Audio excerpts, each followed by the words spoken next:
Budget पेश होने की तारीख नजदीक आ गई है। यूनियन बजट से इकोनॉमी के हर सेक्टर को अपनी उम्मीदें होती हैं। वित्त मंत्री के बजट भाषण में शामिल ऐलान से कई सेक्टर खुश हो जाते हैं और कुछ सेक्टर को मायूसी मिलती है। लेकिन स्टॉक मार्केट्स पर बजट में होने वाले ऐलान की प्रतिक्रिया तुरंत दिख जाती है। कई बार बजट भाषण शुरू होने पर स्टॉक मार्केट के अहम सूचकांक यानी कि सेंसेक्स और निफ्टी चढ़ने लगते हैं तो कई बार गिरने लगते हैं। कई बार शुरुआत में चढ़ते हैं लेकिन आखिर में गिरकर बंद होते हैं। इसके उलट भी होता है। वित्त मंत्री निर्मला सीतारमण 1 फरवरी 2024 को अंतरिम बजट पेश करेंगी। उस पर स्टॉक मार्केट की प्रतिक्रिया कैसी रहेगी ये तो उसी दिन पता चलेगा। लेकिन आइए जानते हैं कि पिछले 10 साल में बजट के दिन शेयर बाजार में खुशी रही या गम। प्रधानमंत्री नरेंद्र मोदी ने अपनी पहली सरकार 2014 में बनाई थी। तब नरेंद्र मोदी सरकार के वित्त मंत्री अरुण जेटली ने 10 जुलाई को पूर्ण बजट पेश किया था। इस बजट में उन्होंने कई बड़े ऐलान किए थे। इंडिविजुअल टैक्स पेयर्स के लिए इन्वेस्टमेंट और एग्जम्पशन की लिमिट बढ़ाई थी। लेकिन उस दिन स्टॉक मार्केट में हल्की बिकवाली हुई। सेंसेक्स 0.28% गिरकर बंद हुआ।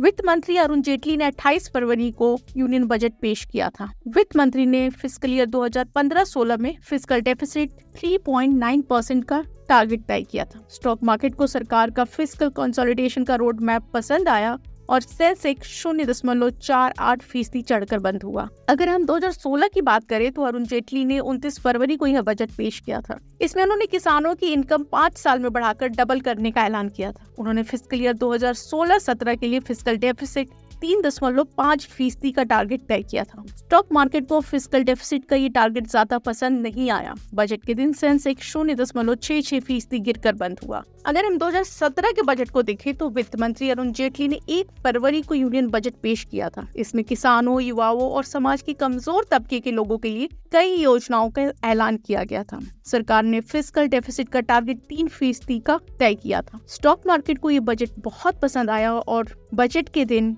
बाजार 1.76% की मजबूती के साथ बंद हुआ। वित्त मंत्री अरुण जेटली ने 1 फरवरी 2018 को जब बजट पेश किया तो ये उनका आखिरी बजट था। इस बजट में एमएसएमई, रोजगार के नए मौके बनाने, इंफ्रास्ट्रक्चर पे फोकस बढ़ाया गया था। फिस्कल डेफिसिट का टारगेट सरकार ने 3.3% तय किया था। शेयर बाजार को इस बजट से थोड़ी निराशा हुई थी और दिन के अंत में सेंसेक्स 0.16% की मामूली गिरावट के साथ बंद हुआ। पीएम नरेंद्र मोदी ने 2019 में जब दूसरी बार अपनी सरकार बनाई तो 5 जुलाई को पूर्ण बजट पेश किया गया था।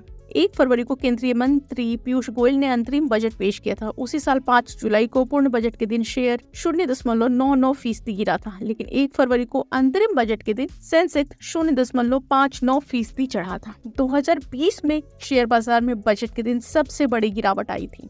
1 फरवरी 2020 को जब वित्त मंत्री निर्मला सीतारमण ने बजट पेश किया तो ये बजट इकोनॉमी के अलग अलग सेक्टर के लोगों की उम्मीदें पूरी करने में नाकाम रहा। इकोनॉमी की सुस्त रफ्तार से पहले ही निराशा थी। इन वजह से बजट के दिन सेंसेक्स 2.43% टूटकर बंद हुआ। 2021 में वित्त मंत्री निर्मला सीतारमण का बजट भाषण शेयर बाजार को पसंद आया था। बजट भाषण शुरू होने के बाद से सेंसेक्स ने चढ़ना शुरू किया था और पूरे दिन शेयर बाजार में तेजी रही। कारोबार के अंत में सेंसेक्स 5% उछलकर बंद हुआ। 2022 के बजट में निर्मला सीतारमण ने ग्रोथ को बढ़ावा देने वाले उपायों का ऐलान किया था। साथ ही कोरोना की महामारी से बेहाल इकोनॉमी को सपोर्ट देने के लिए कई उपाय किए गए थे। इसका असर भी शेयर बाजार पर पड़ा और सेंसेक्स 1.36% चढ़कर बंद हुआ था। 2023 में जब निर्मला सीतारमण ने बजट पेश किया तो शेयर बाजार में हल्की मजबूती के साथ बंद होने में कामयाब रहे। सेंसेक्स 0.27% के साथ बंद हुआ जबकि निफ्टी लाल निशान में बंद हुआ था।